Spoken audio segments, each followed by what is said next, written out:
15 años, una cifra que representa más de la mitad de mi vida adulta, un periodo que debería evocar la plenitud y la construcción, pero que mi memoria se alza como un monumento al desgaste. 15 años entregados a la misma corporación, al mismo edificio de cristal que reflejaba un cielo que yo apenas veía, habitado por las mismas caras que, con el tiempo, se volvieron tan familiares y vacías como los muebles de la oficina. Eran rostros que saludaban, pero que nunca realmente veían. Ahora, cuando contemplo ese periodo con la cruel lucidez de la retrospectiva, no veo una trayectoria, sino un lento proceso de erosión. Veo las cenizas de lo que un día fui, o de lo que pude haber sido, consumido por la férrea creencia de que el sacrificio era sinónimo de éxito y la lealtad de recompensa. Llegué allí con la mochila cargada de los ideales que se forjan en las aulas universitarias. Un veinteañero imberbe aún en las formas del mundo corporativo, que creía a pies juntillas en la ecuación simple del mérito en esfuerzo igual a reconocimiento, dedicación igual a progreso. Mi mundo moral, heredado de mis padres, era blanco y negro. No concebía los matices grises de la explotación disfrazada de oportunidad. Así, crucé por primera vez las puertas automáticas, listo para comerme el mundo. Lo que no sabía era que yo sería el alimento. La línea entre ser valorado y ser utilizado es tan tenue que uno mismo acaba siendo el último en percatarse de cuando la ha cruzado. Es un proceso de intoxicación lenta, donde la ambición y el miedo se mezclan en un cóctel que adormece la conciencia. Comencé desde el peldaño más bajo, como becario, con una energía que hoy me parece ajena. Mientras otros ansiaban la hora de salida, yo me enorgullecía de ser el último en apagar la luz. Mi escritorio era mi reino, las horas extra, mi medalla de honor, las bromas. ¿Tienes la cama en el archivo? Deberían dedicarte una placa. No me ofendían, al contrario, las internalizaba como pruebas de mi compromiso inquebrantable. En mi ingenuidad, cada minuto regalado era una inversión en un futuro brillante. Cada fin de semana sacrificado un tributo necesario a la prometedora carrera que creía estar construyendo. Confundía el movimiento con la dirección, la actividad frenética con el progreso real. Y en efecto, ascendí, la maquinaria reconoció mi utilidad y fui subiendo ande analista a junior, ERE a senior, a coordinador y finalmente a gestor de departamento. Mi currículum era una línea recta y ascendente, un camino pavimentado con renuncias. Me había convertido en un engranaje crucial, el depósito de la memoria institucional, el que sabía dónde estaba todo y cómo se hacía cada cosa. Me sentía parte de la columna vertebral del lugar. Pero el tiempo, ese maestro implacable, me reservaba una lección que me llegaría con el peso de una losa en un sistema diseñado para la eficiencia. La lealtad es una ilusión y la indispensabilidad un espejismo. Todos somos prescindibles. Mi vida se había reducido a un bucle monótono y agotador. El día comenzaba en la oscuridad, con el sonido estridente del despertador a las 5:30. El café amargo y rápido era el bautismo diario. Los intercambios con Carla, mi esposa, se habían vuelto funcionales. Tristes caricaturas de una conversación. Sus ojos, antes llenos de luz, ahora reflejaban una sombra persistente. La de mi ausencia perpetua era una mezcla de orgullo por el proveedor y de lamento por el compañero perdido. «Vas a Bacabaj, Mau Carlos», me decía, y su voz era una súplica ahogada. Yo, ciego, respondía con mi mantra: «Solo un poco más en cuando las cosas se estabilicen. Todo esto habrá valido la pena». Pero la estabilidad era un fantasma. Siempre había otro fuego, otro proyecto crítico, otro plazo imposible. La escalera corporativa era una ilusión óptica. Por cada peldaño que subía, aparecían 10 más. Mientras tanto, la vida ocurría a mi alrededor sin mí. A mis hijos crecieron entre las rendijas de mi agenda. Lucas aprendió a montar en bici un sábado por la tarde, mientras yo revisaba informes en el portátil. Oí su grito de alegría desde la calle, pero no me levanté. Sofía ganó un concurso de redacción y me enteré una semana después al encontrar el diploma arrugado en su mochila. Me perdí cumpleaños, cenas, risas, silencios compartidos. En mi ceguera me aferraba a la justificación más socorrida. Creía que el acto supremo de amor era el sacrificio silencioso, el sueldo que aseguraba el confort. No veía que, mientras trabajaba por un futuro hypothetical, estaba regalando el único tiempo real que teníamos, el presente. Y el presente, una vez perdido, es un vacío que nada puede llenar. La conversación El despertar llegó en un lunes gris de enero. El cielo de Madrid era una losa de plomo y una llovizna fría empañaba los ventanales.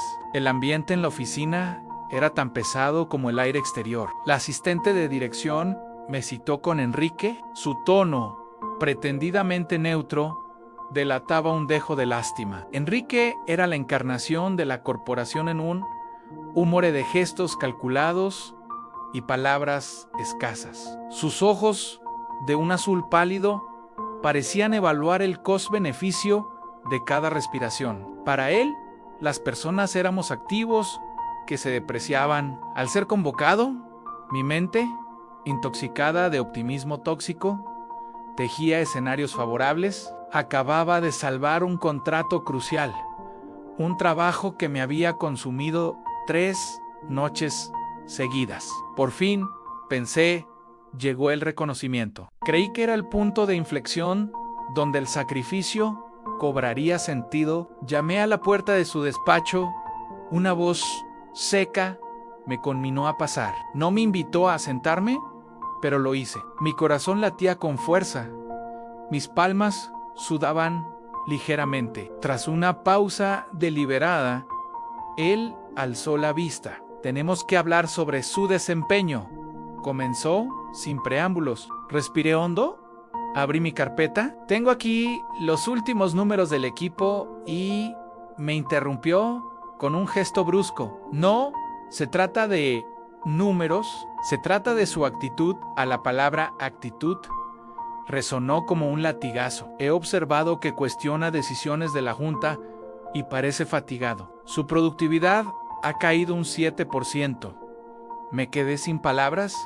¿Fatigado? Lo estaba, pero por cargar con las ineptitudes ajenas, por ser el parche de todos los errores.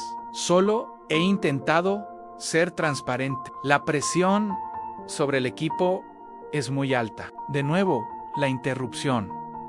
Su voz, gélida, cortó el aire. Se lo toma como algo personal. Esto es una empresa, no una familia. Todos están pagados para hacer su trabajo. Si no puede con la presión, quizás este no sea su lugar. Sus palabras me traspasaron. No es una familia. Esa frase desintegró 15 años de autoengaño. Yo sí lo había sentido así. Había defendido aquel lugar como algo propio. Con todo respeto, Enrique, dije, con una voz que temblaba. En 15 años, nunca he fallado. He dado todo por esta empresa. Merezco un poco de respeto. Él me miró fijamente, sus ojos fríos escudriñando mi dolor. Y entonces pronunció la sentencia. El respeto no paga facturas. Los resultados, si usted hace su trabajo, nosotros le pagamos. Es una transacción. Si busca reconocimiento, búsquelo en otra parte. Aquí nadie es insustituible. Guardé silencio. Búsquelo en otra parte. Reemplazable. Salí de su despacho con un nudo en la garganta. Caminé por el pasillo con las piernas temblorosas. De repente, aquellos 15 años, las noches en vela, las cenas frías de Carla, las promesas rotas a mis hijos, se revelaron como un error colosal. Me había desangrado por un ideal que nunca existió. No era más que un número, un coste prescindible. La revelación esa noche. Llegué a casa a una hora inusual. El sol aún no se había puesto. Carla se sorprendió. ¿Estás enfermo?, preguntó, su rostro marcado por una preocupación genuina. No pude responder. Me senté en el sofá. Vencido, la casa olía a limpio a bizcocho de chocolate. Eran olores de un mundo del que me había autoexiliado. Los niños jugaban en la alfombra. Lucas corrió hacia mí con un dibujo. «Mira, papá, te dibujé en el cole». Tomé el papel. Era una figura con traje negro, un maletín y un rostro serio, sin boca. Encima decía a mi papá. Aquello me desarmó. Así me veía mi hijo. Un traje en una ausencia. No un padre con el que reír o abrazar. Subí al dormitorio, cerré la puerta y me senté en la cama. Y entonces, el llanto. Lloré con una desesperación que no conocía desde niño. Lloré por todas las ausencias, por las miradas cansadas de Carla que había aprendido a ignorar, por los luego te veo que se volvían no me esperes. Lloré por la gran mentira que me había contado Anne, la del sacrificio noble, porque la verdad, dura y humillante, era que en parte estaba huyendo. La oficina era mi refugio contra la complejidad de la vida doméstica, contra la intimidad que exige una presencia verdadera. Me escondía detrás de una agenda sobrecargada para no enfrentarme a quién era cuando no era el gestor. Aquella noche no pegué. Ojo, repasé mentalmente la conversación, recordé a los colegas desvinculados tras décadas de servicio, a los casos de burnout de los que nadie hablaba. La empresa no era malvada, era un sistema moral que extraía valor hasta agotar el recurso. Y yo fui un cómplice entusiasta. Cambié días reales por números en una cuenta. Cambié recuerdos por objetivos cumplidos. Fui leal a un sistema que nunca lo sería conmigo. La decisión, 2 días después, con una claridad que era como salir de una niebla espesa, tomé la decisión. Escribí mi carta de dimisión a mano. Un texto escueto y formal que agradecía por las oportunidades, una ironía solo mía. Cuando se la entregué a Enrique, la leyó en silencio. ¿Estás seguro?, preguntó con la misma frialdad. Lo miré a él, a su mundo de cristal, y sentí una tranquilidad profunda. Por primera vez en 15 años, lo estoy. Se encogió de hombros y volvió a su pantalla. Ni un gracias, ni un buena suerte. 15 años resumidos en un encogimiento de hombros. Para él, yo ya era pasado. Salí del edificio con una sensación dual, un alivio liberador, como respirar aire puro después de años en una habitación cerrada y un miedo gélido a la incertidumbre. Pero el alivio reinaba. Estaba libre, había recuperado mi voluntad. Los días siguientes los pasé con mi familia. Llevé a los niños al colegio y escuché sus historias sin pensar en la agenda. Desayuné con Carla y nos reímos de mis torpes tortitas. Llamé a mis hermanos. La vida se revelaba con una simplicidad abrumadora. No había informes urgentes, ni correos a medianoche. Por primera vez en mucho tiempo, estaba plenamente presente. El reencuentro con el tiempo, surgió la pregunta, ¿y ahora qué? La idea de montar mi propio negocio, siempre postergada, tomó forma. Era aterradora pero posible. Era un sueño antiguo, alimentado en secreto. Usé parte de nuestros ahorros, ese colchón para un futuro abstracto, y monté una pequeña consultoría independiente. Los inicios fueron durísimos. La incertidumbre era una compañera constante. Hubo noches oscuras en las que tentaba la idea de rendirme, de volver a la seguridad ilusoria del sueldo fijo. Pero entonces Carla me recordaba suavemente: dijiste que querías vivir, no solo sobrevivir. ¿Recuerdas? Y sí, lo recordaba. Esas palabras me daban fuerza para continuar. Las cosas empezaron a moverse con lentitud. Un cliente aquí, una recomendación allá. Me dedicaba en cuerpo y alma, pero con una energía distinta. Lo hacía con libertad. La motivación ya no era impresionar a un jefe, sino construir algo mío. Podía parar para recoger a los niños y escuchar sus aventuras. Podía comer con Carla y mantener una conversación de verdad. Podía vivir. El trabajo se integró en la vida sin dominarla. El miedo no desapareció. La responsabilidad de ser mi propio jefe pesaba más que la de cumplir órdenes. Pero algo había cambiado dentro de mí. Ya no actuaba por obligación o miedo. Lo hacía con un propósito propio. Cada proyecto era mío, cada cliente satisfecho, un logro personal. La cosecha, los años pasaron, el negocio, cuidado con dedicación, creció. No se convirtió en un imperio, pero se volvió sólido y sostenible. Hoy tengo un equipo pequeño, pero talentoso y leal. Y yo les trato con la dignidad que me gustaría haber recibido. Mi filosofía es clara: nunca permitas que el trabajo te haga olvidar por quién trabajas.